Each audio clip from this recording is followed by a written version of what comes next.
Pwede maligo? Oo, man. Excited na silang maligo. Hindi pa kami nakapag-vlog. Mga excited na kasi maiinit daw. Ikaw? Super mainit. Kayo muna, ay. Alam mo ba? Mahal mo siya.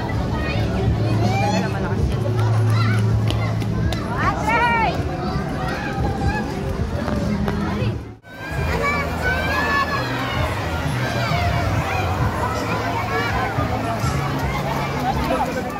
Walang lalagpas dahil may 4 na butas dyan. Baka ito naman sa inyo si Papa dito. Say! Say!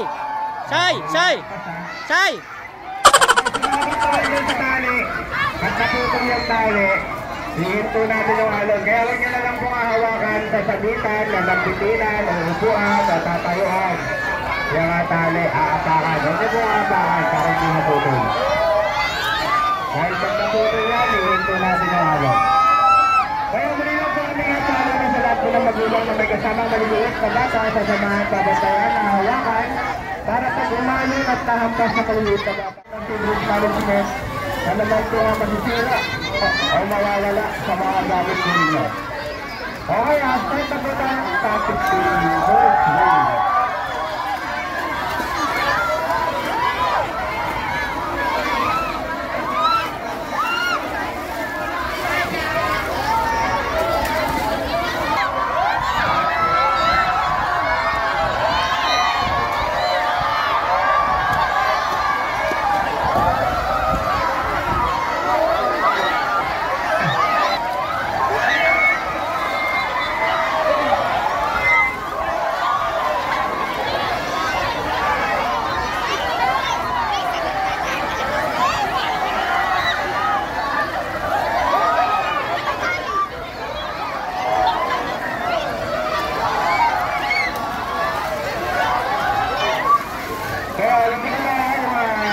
dito sa wave pool at sa mga bagong dating.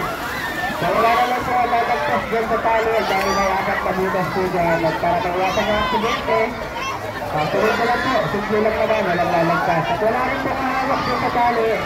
Lalagbitin, hahatak, ako hindi po naputo yung tali. Dahil pag naputo yung tali, ihinto po natin ang alon. Sayang naman, next na ulit kung ang alon natin. Maya kayo.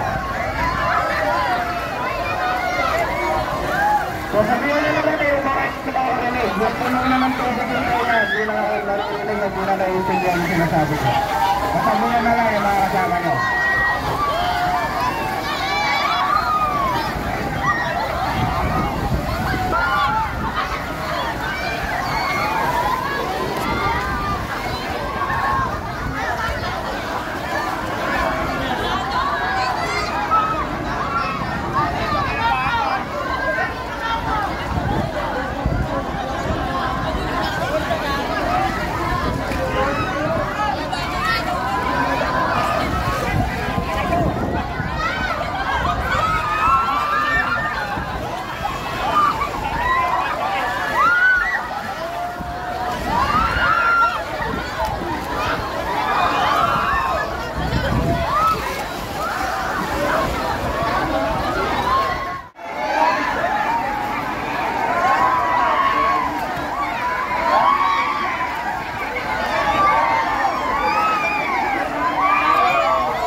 Nawala, ano ba yun?